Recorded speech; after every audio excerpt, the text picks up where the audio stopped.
ஆச்சி மசாலா. எந்த சமையலும் ருசி தேடும் ரகசியம். 20 ரூபாய். படம் முன்னாடி நம்ம படத்தை போட்டி போட்டுக்கிட்டு வாங்கின ஓடிடி இப்போ படம் ஃப்ரீயாக கொடுத்தா கூட வேணாங்கிறாங்க. ரிலீஸ் ஆகிற படங்கள் 250 படங்கள். அதில் நெட்ஃப்ளிக்ஸ், அமேசான் மாதிரி இருக்கிற நிறுவனங்கள் வந்து 10லேருந்து 15 படம் வருஷத்துக்குன்னு இப்போ ரெடி பண்ணிக்கிட்டாங்க. அவங்க பேங்கிங் ஃபுல்லாகிடுச்சு, லைப்ரரி ஃபுல்லாகிடுச்சு. இப்போ டெய்லி டே டு டே இதுக்கு இயர்லி ஒரு 10லேருந்து 12 படம். அப்போ அவங்க ஒரு 20 படம்லேருந்து 25 படம் வாங்குறாங்க. ஓடிடியில் தமிழ் பேச தெரிஞ்ச ஒரு ஆள் இப்போ உள்ளே வந்திருக்காங்க. ரகல உங்களுக்கு சந்தோஷம். யுவர் பேக்கர்ஸ் 1 மில்லியன் சப்ஸ்கிரைப்ஸ் எப்படி ரீச் ஆகுறதுன்னா, நம்மக்கிட்ட இருக்கிற இது வந்து குறைவாக இருக்கலாம், கண்டென்ட் குறைவாக இருக்கலாம், ஆனால் அது தரமானதாக இருக்கணும்.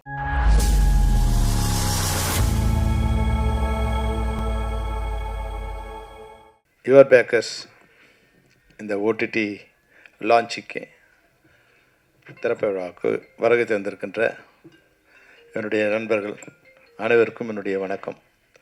அதுபோன்றே பத்திரிகையாளர்கள், ஊடகவியலாளர்கள் அனைவருக்கும் கூட மாலை வணக்கம் தெரிவித்துக் கொள்கிறேன். இது ஒரு புதிய நிகழ்ச்சி. வழக்கமாக ஆடியோ ரிலீஸில் சந்தித்த நாம் இப்போ ஓடிடி லான்ச்சில் சந்திக்கிறோம். திரைப்படத்துறை எப்படி வேகமாக வளர்ந்துட்டுருக்கிறது இது ஒரு அடையாளம். ஓடிடியும் ஒரு தியேட்டர் தான். இப்போ ஓடிடியில் படம் வந்து முதல்ல ஓடிடி வந்து சினிமாவுக்கு வந்து ஒரு பலம் சேர்க்குற ஒரு கருவி மாதிரி முதல்ல வந்தது. ஆனால் அதுவே நம்மளை அழிக்க போகிற ஒரு துறையாக மாறப்போகுதுன்னு தெரியாமல் போயிடுச்சு. சினிமா துறைக்கு ஓடிடி வந்த உடனே ஓடிடி அவங்க வந்து பெரிய கார்ப்பரேட் செக்டர்ஸ் உள்ளே வரும்போது தங்களுடைய பேங்கிங் சிஸ்டத்துக்கு முதல்ல என்ன பணம் கட்டமோ அந்த பணம் கொடுத்து அந்த பொருள்லாம் வாங்கிட்டாங்க. இப்போ அவங்களுடைய லைப்ரரி ஃபுல்லாகிடுச்சு. ஃபுல்லான பிறகு இப்போது தர வேண்டிய பணம் கூட தர தயாராக இல்லை அவங்க. இப்போ ஓடிடி நிறுவனங்கள் வந்து முன்னாடி 100 ரூபா ஒரு பொறுமையான ஒரு பொருளை 500 ரூபா கொடுத்தாங்க, 1000 ரூபா கொடுத்தாங்க, 2000 ரூபா கூட கொடுத்து வாங்கினாங்க. அப்போ இண்டஸ்ட்ரினா நினச்சிட்டாங்க நம்ம பொருளோட விலை அதிக மதிப்பு உயர்ந்துடுச்சு, 100 ரூபா பொருள் 200 ரூபா ஆகிடுச்சு, இல்லை 200 ரூபா பொருள் 500 ரூபா ஆகிடுச்சின்னு வந்து ப்ரொடக்ஷன் காஸ்ட்டை இன்க்ரீஸ் பண்ணிட்டாங்க. அது நமக்கு அப்போ தெரியாமல் போச்சு. இது வந்து நம்மக்கிட்ட இந்த முதல்ல வாங்க ஆரம்பிக்கிறாங்க, அப்புறம் நிறுத்த போகிறாங்கன்னு தெரியல. அதனால் இப்போ எல்லாருமே நம்ம என்ன பண்ணிட்டாங்க வந்து 100 ரூபாய்க்கு ப்ரொடக்ஷன் இருந்தது எல்லாமே இப்போ 200 ரூபா 500 ரூபா ஆகிடுச்சு. இப்போ என்ன பண்ணிட்டாங்க ஓடிடி 100 ரூபா பொருளுக்கு 10 ரூபா கூட தயாராக இல்லை. இப்போ இண்டஸ்ட்ரி இப்போ வந்து ஸ்ட்ரைக் அனௌன்ஸ் பண்ணாலும் ஷூட்டிங் இல்லை, ஸ்ட்ரைக் அனௌன்ஸ் பண்ணாலும் ஷூட்டிங் இல்லை, படம் யாரும் பார்க்க முடியல.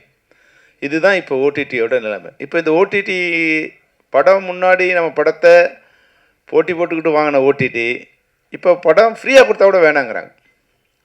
அப்போ ஏறக்குறைய தமிழ் சினிமாவில் 250 திரைப்படங்கள் ரிலீஸ் ஆகுது. எடுக்கிற படங்கள் அதிகம், ரிலீஸ் ஆகிற படங்கள் 250 படங்கள்.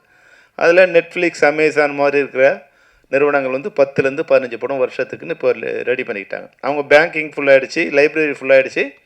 இப்போ டெய்லி டே டு டே இதுக்கு இயர்லி ஒரு 10லேருந்து 12 படம். அப்போ அவங்க ஒரு 20 படம்லேருந்து 25 படம் வாங்குறாங்க. இன்னொரு 25 படங்களை மற்ற சோனி, சன் நெக்ஸ்ட்டு, ஆஹா இது மாதிரி இருக்கிற ஓடிடியில் வரும். அப்போது ஒரு 50 திரைப்படங்கள் மட்டும்தான் அதிகபட்சமாக ஒரு வருடத்துக்கு ஓடிடி வாங்குவாங்க. இப்போ இவங்க தான் டிசைட் பண்ணுறாங்க திரைப்படங்கள் எப்போ ரிலீஸ் பண்ணணும். முன்னாடிலாம் ப்ரொடியூசர் டிசைட் பண்ணாங்க, அதுக்கப்புறம் டைரக்டர் டிசைட் பண்ணார் என் படம் பொங்கலுக்கு, என் படம் தீபாவளிக்குன்னு. முன்னாடி போன 2-3 வருஷத்துக்கு முன்னாடி வரைக்கும் ஹீரோ டிசைட் பண்ணாங்க, பூஜை போடும்போது என் படம் தீபாவளிக்கு வரும், என் படம் பொங்கலுக்கு வரும்னு. இப்போ தமிழ் சினிமாவில் எந்த ஹீரோவும் டிசைட் பண்ண முடியாது, ஓடிடி தான் டிசைட் பண்ணோம் உங்கள் படம் எப்போ வரணும். அதுதான் இப்போ தமிழ் சினிமாவோட நிலைமை.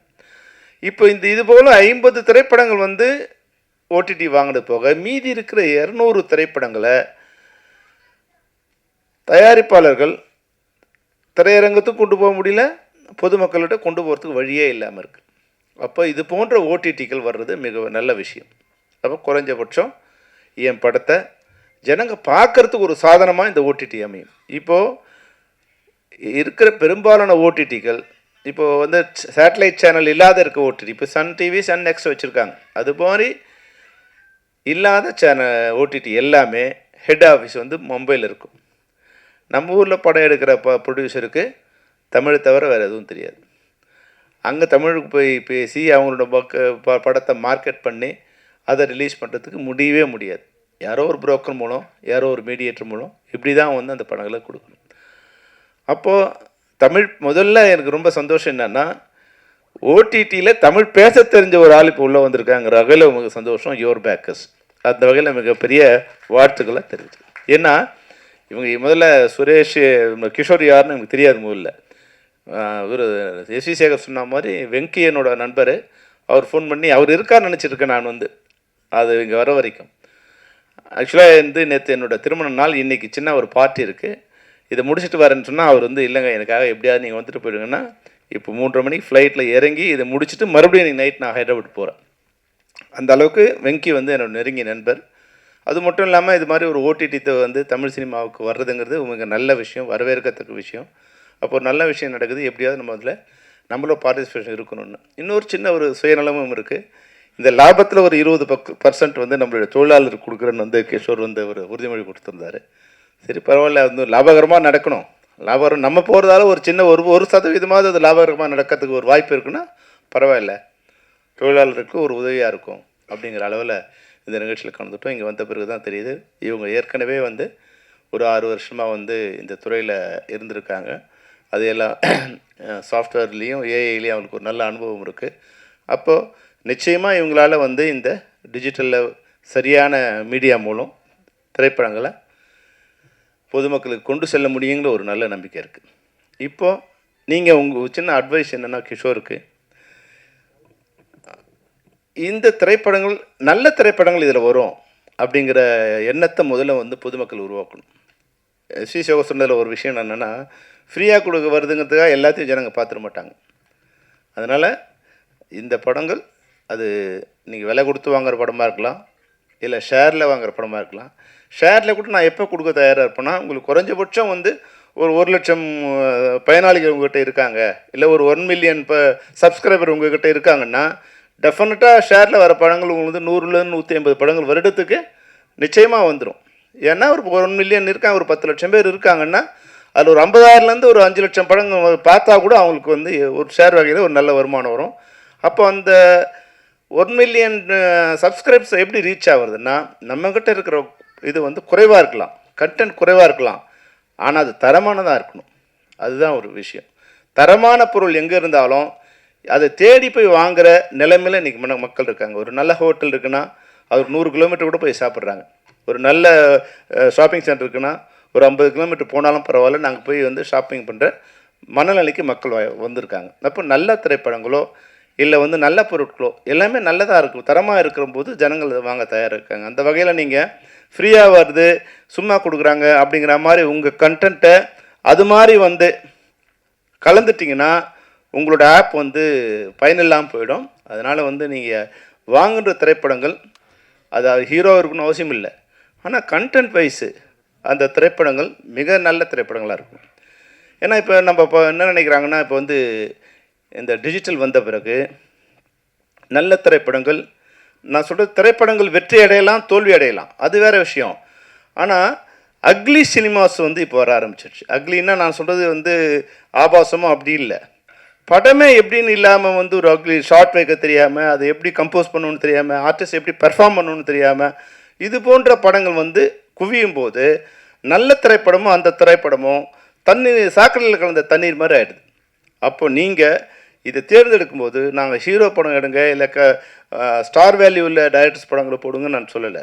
ஆனால் படங்கள் நீங்கள் போடும்போது நல்ல திரைப்படங்களை, மக்களில் விரும்புகிற திரைப்படங்களை கண்டென்ட் வைஸும் டேக்கிங் வைஸும் நல்லா இருக்கிற கண்டென்ட்டை நீங்கள் வந்து உங்கள் ஆப்பில் வரும்போது நிச்சயமாக இதுக்குண்டான இது அதிகரிக்கும். ஏன்னா இப்போ கூட வந்து சாதாரணமாக இப்போலாம் வந்து நானே ஒரு 1/2 ஹவர்லேருந்து 1 ஹவர் வரைக்கும் வந்து பார்த்துட்டே இருக்கேன், ஏதோ ஒரு ரீல்ஸ் பார்த்துட்டே இருக்கேன். டைரக்டராக நான் பண்ண முடியாத விஷயங்களை, நான் யோசிக்க முடியாத விஷயங்களை இன்றைக்கி யாரோ பண்ணுறாங்க. 30 செகண்ட்ஸ்லேருந்து 1 மினிட்டுக்குள்ளே வர ரீல்ஸ்லாம் பார்க்கும்போது, அந்த கண்டென்ட்டை பார்க்கும்போது டைரக்டராக எனக்கே அவமானமாக இருக்குது. ஓஹோ, இது மாதிரிலாம் கூட யோசிக்க முடியுமான்னு.